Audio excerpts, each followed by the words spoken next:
Olá, seja muito bem-vindo ao programa Em Foco, o meu, o seu, o nosso programa semanal de entrevistas e, claro, construção do conhecimento. Um programa por excelência, por essência, por natureza, comunicativo. Porque, claro, proporcionamos um processo de comunicação entre mim e você que está aí. Nesse sentido, nada mais justo do que hoje abordarmos a temática comunicação e nada mais justo ainda do que conversarmos com alguém que é especialista no assunto. Por isso, o programa Em Foco acolhe com muito carinho, com muita atenção, com muita dedicação a professora Sônia Moro, que é doutora em comunicação e semiótica. Ela vai explicar para a gente o que é isso. E é professora do curso de Publicidade e Propaganda da Unipar. Professora, seja muito bem-vinda a esse espaço que é seu para a gente se comunicar. Obrigada pelo convite e aqui estarei para conversarmos um pouquinho, então, sobre esse grande tema, comunicação, que abraça todos os nossos atos o tempo inteiro e o dia todo. Perfeito. Já que a senhora disse que abraça os nossos atos e o ser humano é, digamos assim, posso até ousar dizer, essencialmente comunicativo, por que a gente dedica alguns dias para celebrar e pensar a comunicação? Por exemplo, no mês de maio nós temos algumas datas que nos lembram o Dia da Comunicação Social. Por que é necessário, mesmo sendo comunicativos, a gente lembrar que a gente é comunicativo? O ser humano é um ser de comunicação por natureza. É natureza humana isso? É natureza humana. Até dizer que comunicação é natureza humana é ser bastante reducionista. É um pleonasmo. Porque comunicação, na verdade, é um fenômeno universal. Ela está presente em seres que transcendem o universo humano. Há comunicação na natureza, nas máquinas, nos animais, isso é fato. Mas, no ser humano é importante ressaltar que qualquer movimento que seja, qualquer expressão do olhar, que não, até mesmo que não venha complementado pela palavra, é comunicação. E como nós nos relacionamos o tempo inteiro por essas outras formas comunicativas, isso tudo significa. Então é importante para aquele outro que recebe essa comunicação, como é que ele interpreta todas essas formas de linguagem. O fato, por exemplo, professora, de eu não querer me comunicar, me fechar, me isolar, silenciar, também é uma forma comunicativa? Então é padrão dizer que o silêncio comunica, porque numa relação comunicativa, não só as palavras passam a ter significados, como tudo aquilo que vem junto. Portanto, se você se silenciar, já é uma forma de significar. Comunicação é tudo que significa. E o fato, de vez em quando no Facebook nós encontramos isso, né? Eu posto o que eu quero e você interpreta do jeito que você quiser. Isso denota uma certa irresponsabilidade do emissor, porque se eu vou comunicar, eu tenho certa responsabilidade pela minha mensagem. Sim ou não? Quem pensa assim está sendo irresponsável ou não? Então, veja bem, nessa relação comunicativa entre emissor e receptor, o Facebook é uma relação indireta. Indireta. Indireta. Agora, essa nossa conversa face a face, tá, que ela se dá pelas ondas sonoras e o nosso olhar se entrecruzam, talvez aí é que brota essa necessidade de sermos mais contidos, de não falarmos o que bem entendemos. E lá a gente se dá o direito de dizer assim, eu posto o que quero. Interprete como quiser. Interprete como quiser. Porque mesmo que venha o feedback instantaneamente, que é esse retorno, como o receptor reage, você não tem isso face a face. Ele está indiretamente posto. Talvez isso que dê a liberdade para o emissor falar o que bem entende. E, claro, se a gente fala o que bem entende, em proporção tem que esperar o que também o outro possa interpretar dessa fala bem entendida, né? Então, e nesse processo não fica bem estabelecido esses papéis, ficam estabelecidos. O emissor e o receptor, embora não seja face a face, mas essa relação existe. E o Facebook tem assim, uma dinâmica bastante interessante, que mesmo não sendo face a face, as pessoas, os emissores, eles buscam o retorno. E o retorno são aquelas curtidas. Então, o tempo inteiro, A pessoa que posta, ela busca ver se curtiram ou não.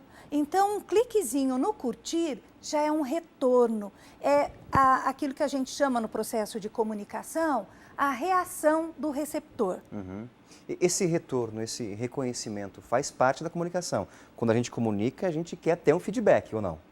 Perfeito, porque se não houver esse feedback, essa comunicação a gente chama de unilateral. Ela só vem de uma das partes, não há interação. Isso não quer dizer que não houve comunicação, mas hoje a gente busca muito essa interação e as redes sociais estão aí porque elas são um fenômeno que facilitaram isso. E por um outro lado, ela esconde também, ela separa emissor de receptor, dessa troca do olhar, do vínculo, talvez é o que dê mais liberdade para as pessoas se expressarem e se conterem menos naquilo que dizem.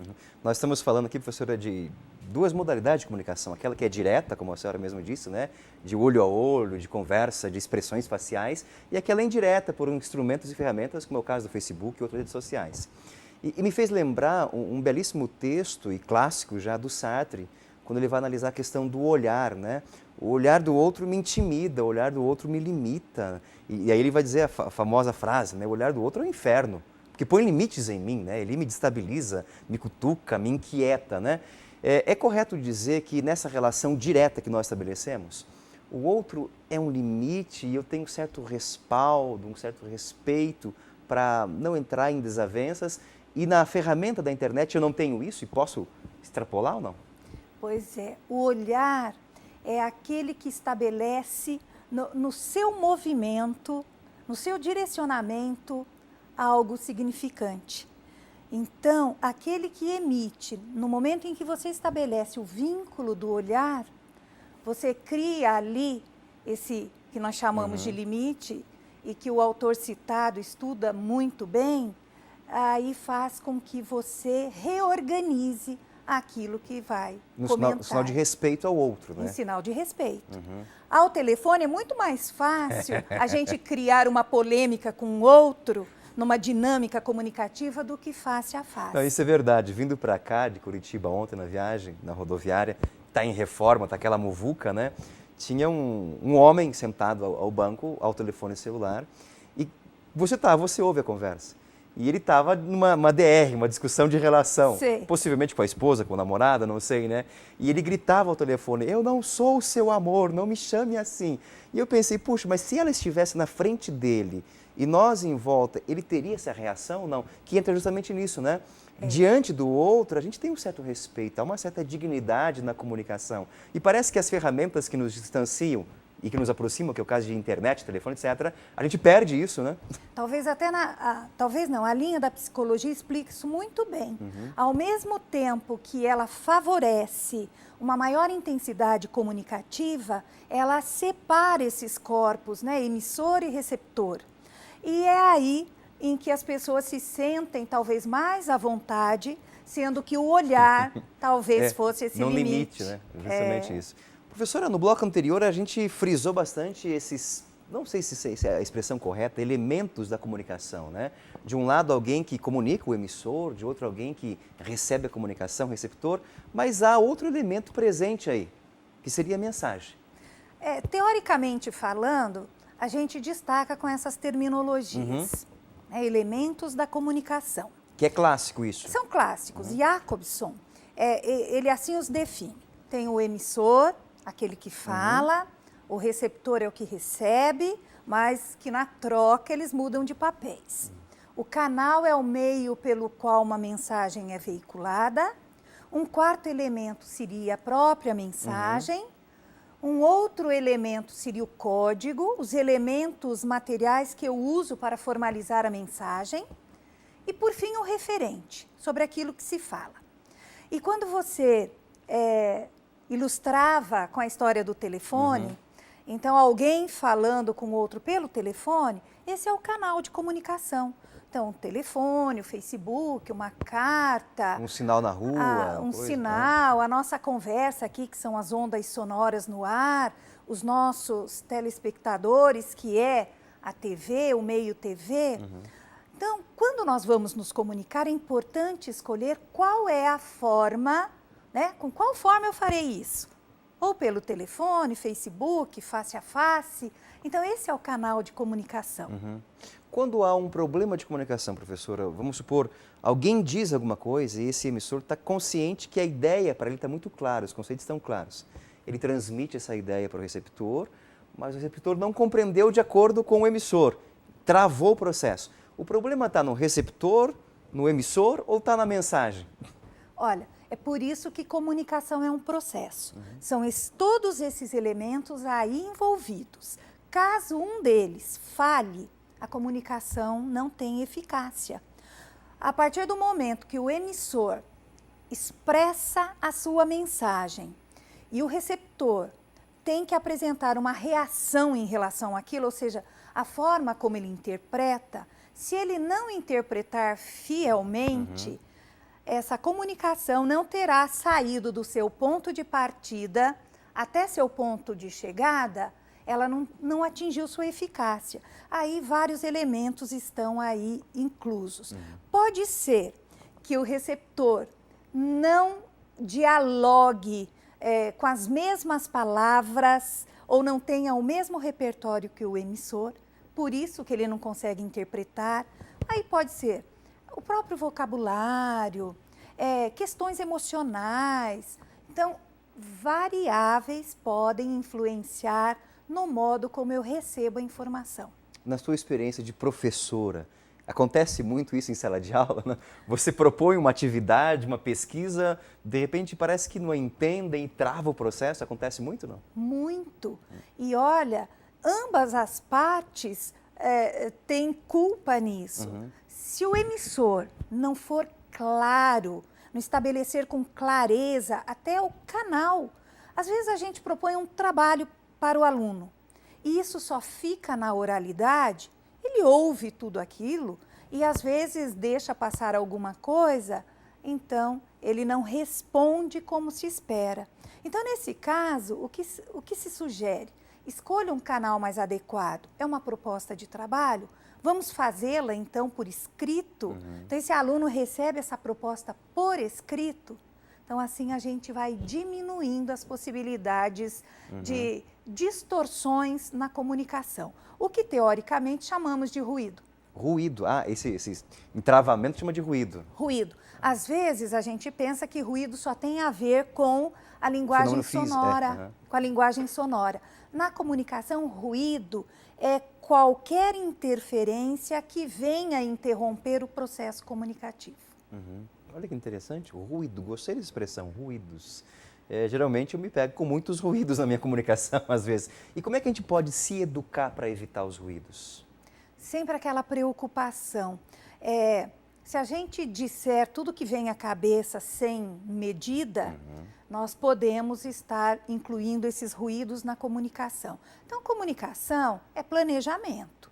Em especial, se ela for uma comunicação formal, seja de qualquer natureza, mesmo nas relações pessoais, mas elas podem irem para as comunicações empresariais, de outra natureza. As comunicações, elas têm que ser planejadas. Me fez lembrar um fato, uma pergunta que eu fiz uma vez.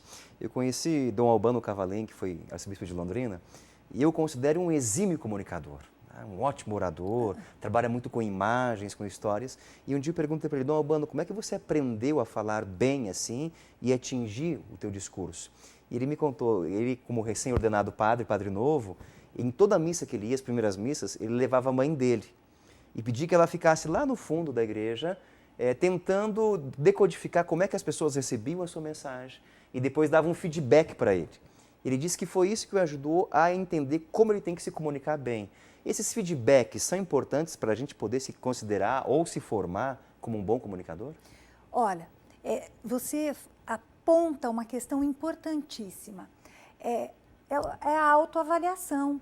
É a autoavaliação. Como é que eu me comunico? Ele, como um comunicador social, estando à frente da igreja, qual é a preocupação? É levar a mensagem de forma clara e objetiva para um público bastante variado, né?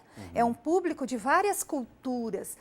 Como organizar essa mensagem de modo que todos compreendam o significado da sua palavra? E essa estratégia de ter posto alguém lá para fazer essa verificação é quando a gente se volta e diz, eu tenho que me reorganizar, vou reorganizar o meu discurso de forma que ele dialogue diretamente com o meu receptor. Eles deverão compreender aquilo que eu tento expressar. Senão ele estaria falando grego, né? Aquela expressão, falando grego. O emissor cumpre sua parte, o receptor não compreende, tá? Porque a mensagem, do modo como ele codificar é esse arranjo. Quais palavras eu vou empregar no meu discurso para que elas possam ser traduzidas pelo emissor, pelo receptor. Então, aí o processo é que emperra, trava, né? Trava. Então, comunicação, ela tem que ser planejada mesmo, né? Sair dizendo que bem entende, não. Gostei da expressão, comunicação planejada. Pode escrever um livro sobre isso, professora. Que coisa boa, né? Vai vender bastante, eu vou comprar um, autografado. Professora, nós paramos com aquela belíssima ideia no bloco anterior que toda comunicação é planejada.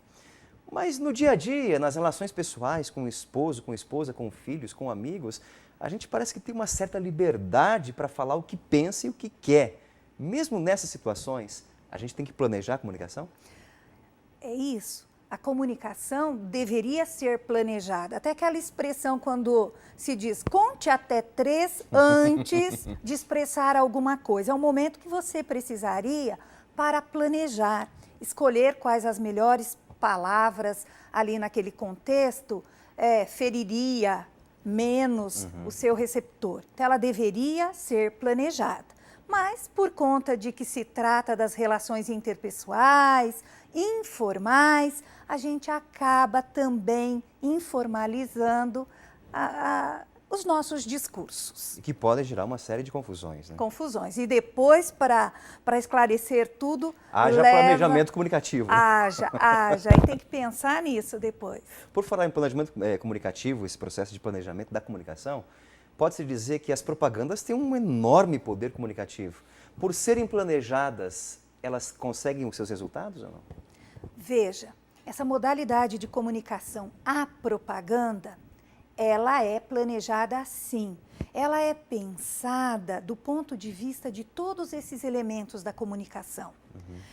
Talvez para o leigo, quando ele se depara com uma propaganda, e vale frisar que as propagandas, elas aparecem no nosso dia a dia como uma enxurrada comunicativa. Quando a gente menos espera, para qualquer lado que você direciona o seu olhar, há uma propaganda. A gente é bombardeado, né? Bombardeado pela propaganda. Então, a propaganda é aquela ideia de propagar alguma coisa, né? Publicidade, propaganda, é pôr em público, vender uma ideia, um serviço, um produto. Então, nós nos deparamos o tempo inteiro com isso. Não vou dizer que todas elas são bem planejadas, mas a maior parte delas são feitas, né? A maior parte é feita por profissionais que estudaram para isso. Então, eles pensam a propaganda sob todos os seus aspectos. Do emissor, daquele que vai receber, se ela vai dialogar objetivamente, se aquele que vai receber vai entender aquilo. Não entender do ponto de vista técnico, porque não é esse o objetivo. Mas como é que ele recebe no conjunto uma propaganda feita para a televisão, uma propaganda do rádio, um outdoor? Elas têm sim que cumprir o seu efeito, elas têm que fazer algum efeito para aqueles que a recebem. E esse efeito a gente vê na reação. Então, se eu vejo uma propaganda de um determinado produto e passo a querer, ou até simplesmente conhecer ou consumir aquele produto, ela já cumpriu o seu efeito. Ela fez efeito, sim, sobre aquela pessoa. Esse efeito que é produzido na gente se deve ao fato de que a propaganda é uma comunicação que ela vai focar não a racionalidade do seu interlocutor, mas os desejos e fantasias ou não? As duas coisas. As duas coisas. Olha, a propaganda ela pode ser da mais simplista possível, como o boca a boca. Eu chegar para você e dizer que comi um cupcake de tal panificadora e falar bem sobre aquilo e aguçar em você talvez um desejo racional. Olha, agora eu estou com fome e vou lá e consumo um. Ou então, eu não estou com fome, mas ela me disse que é tudo de bom, eu saio daqui, sabe? Não vejo a hora que termina a nossa entrevista, vou lá para consumir. Então, vai despertando todos esses valores, tá? Todos esses aspectos, o racional, aquilo que você adota e escolhe por uma necessidade da razão, e aquilo que às vezes vem pela emoção, que você até nem controle tem sobre isso. E nessas questões, onde fica a ética? Existem comunicações que não primam pela ética ou não? Existem sim. Mas aí vai do receptor, tá? Tirar essas medidas, muitas vezes ele fica tomado pela emoção, mas nós temos, assim, códigos de ética na publicidade e propaganda, sabe, que regimentam isso e tem esse controle sobre isso. Mas, para aquilo que é básico, sabe, para estimular o consumo, isso está aí, está cheio nas telinhas, né, nas imagens. Nós estamos, assim, o tempo inteiro sendo estimulados a consumir. E esse estímulo, é interessante que ele vem apresentado e revelado por uma diversidade de linguagens. Às vezes não tão diretas, mas no formato de imagens, cores, texturas, formas que aguçam em nós esse desejo de tomar um sorvete que foi lançado, de comer uma coisa diferente e até mesmo comprar um carro novo. Até mesmo as cores são pensadas para o convencimento, para a comunicação. São. As cores são pensadas para serem interpretadas de modo que o nosso receptor, mesmo leigo que seja, ele desperte o interesse daquela aquisição. Elas são feitas planejadas. É a comunicação planejada. Pensada em todos esses elementos que formam o processo comunicativo. Então, por isso, da escolha do melhor canal, se eu quero levar para o receptor alguma coisa para despertar algo que cause interesse nele pelo visual, eu escolho a televisão. Se for algo para despertar nele uma imagem lá no seu cérebro, eu escolho, então, as linguagens sonoras, o rádio, por exemplo. Se for algo para que ele tenha que fazer uma análise maior sobre aquilo, eu levo alguma coisa como a revista, que ele pega, agora, revista. E olha, de novo, revê aquilo. Então, dependendo daquilo que eu quero anunciar, é o meio que eu escolho, porque lá naquele meio eu posso revelar a mensagem por meio dessas diferentes linguagens. O segredo está no planejamento. É o planejamento da comunicação. Quando eu quero agradar o outro, é fala mansa, mesmo dizendo a verdade, tá? Comparemos aí a educação dos nossos filhos. Eu posso dizer a verdade, sabe? Revelar tudo, mas sem me exceder no volume de voz, no tom de voz. Isso é a fala mansa com a mensagem direta. Bom. E falar em mensagem direta, a gente agradece muito a presença aqui, professora, por essas mensagens diretas colocadas entre nós, para o nosso aprendizado. E muito obrigado pela tua competência, pela tua comunicação e pela tua presença entre nós. Eu que agradeço. E sempre pensando que comunicação é tudo, tudo. As coisas mais sutis que nos rodeiam, elas comunicam, tanto da nossa parte, quanto elas se comunicam para nós. E obrigado a você por essa possibilidade de comunicação que os meios de comunicação nos oferecem. Até o próximo programa, um forte abraço, tchau, tchau.